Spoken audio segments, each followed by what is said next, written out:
मेघा अपने माता-पिता की लाडली थी। 3 बड़े भाइयों की बहन थी। कोई भी चीज़ मांगने पर उसी वक्त सामने हाजिर हो जाती। पूरे घर में रोब था उसका। पूरे परिवार और नौकर पर राजकुमारी की तरह हुक्म चलाती थी। स्कूल में भी पूरा रोब था उसका। बड़े घर की लाडली थी वह। ऐसे ही उसने कॉलेज में दाखिला लिया। उसके ठाठ पर बड़ी गाड़ी में आना जाना, हर दिन नया फैशन देखकर हर कोई उससे दोस्ती करना चाहता था।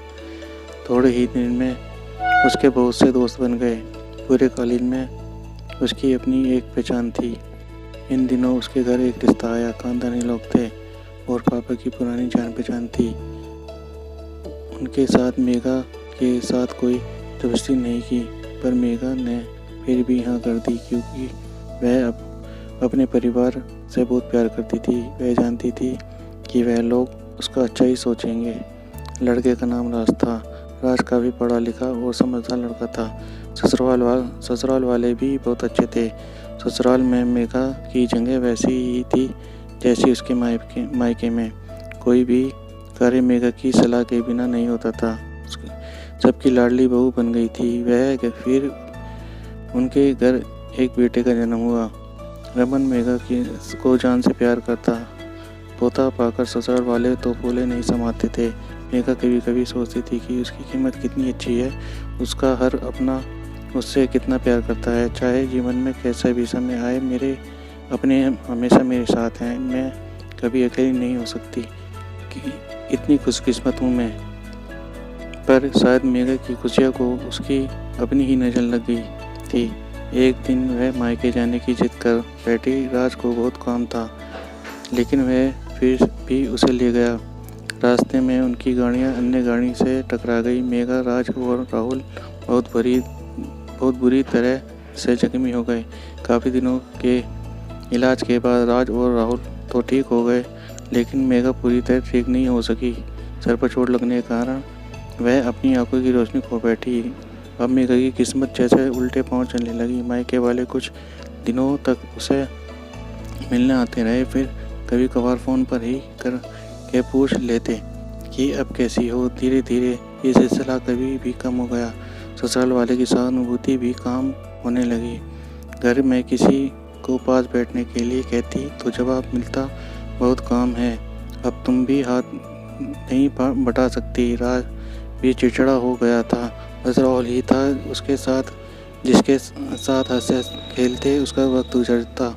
एक दिन मेघा के हाथ से कुछ सामान गिर गया, जिसकी वजह से रमन को हल्की सी चोट लग गई। मेघा के सास ससुर ने राहुल को उससे अलग कर दिया कि कहीं उसने ना देखने की वजह से बच्चे का कोई नुकसान हो जाए।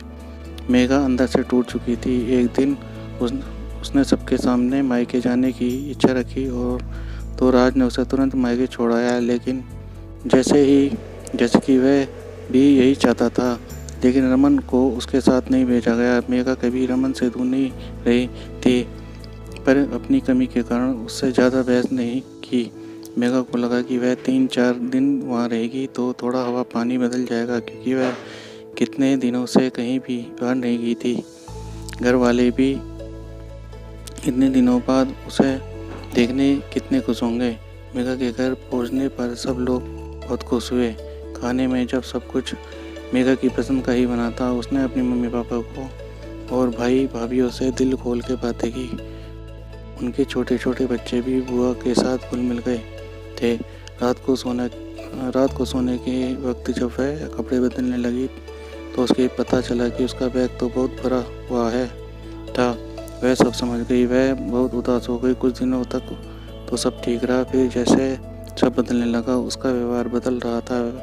वह लोग जैसे थक चुके थे। उसने सब लोग घुमा फिरा कर पूछने लगे कि अमन कब आ रहा है। उसे ले जाने वह बहाना बना देती, जबकि वह जानती थी कि उस घर में अब उसके लिए कोई जगह नहीं। मेघा से चलते वक्त कुछ न कुछ नुकसान हो जाता। थोड़ी बहुत टोका टोकी उसी सुनाई देती, वह टाल देती। एक दिन उसके हाथ से लगकर एक कीमती फूलदान टूट गया। छोटी भाभी ने बहुत हंगामा मचाया। मेघा के माता पिता रोज के झमेलों से तंग आ गए थे। उन्होंने रमन को खुद से फ़ोन कर दिया। रमन मेघा को अपने घर ले गया। मेघा को अपने परिवार वालों से ये उम्मीद न थी। जिस मेघा के कहे बिना घर में एक पत्ता भी नहीं हिलता था, उस घर के लिए वह अब बोझ बन चुकी थी। रमन के 700 साल आते वक्त वह बहुत खुश थी, क्योंकि वह अपने घर जा रही थी, अपने जिगर के टुकड़े रमन के पास। परंतु यह खुशी भी कुछ पल की ही थी। सारा बंदोबस्त पहले ही किया हुआ था। मेघा को सीधे ऊपर वाले कमरे में पहुंचा दिया गया। रमन से दूर रहने की सख्त चेतावनी दी गई। एक काम वाली लता को उसकी जिम्मेदारी सौंपी गई, जो उसके खाने पहनने जैसी ज़रूरतों ध्यान रखती। मेघा ज़्यादातर चुप ही रहती। कभी कभी काम वाली लता से थोड़ा बतिया लेती। उसके जरिए रमन का पता चल जाता। सबकी लाडली बेटी और बहू सबके लिए लाडली से बोझ बन चुकी थी। अगर ये कहानी आपको पसंद आई है तो लाइक करें, सब्सक्राइब करें, बेल आइकन के बटन को दबाइए, जिससे आने वाली नोटिफिकेशन आपको मिलती रहे।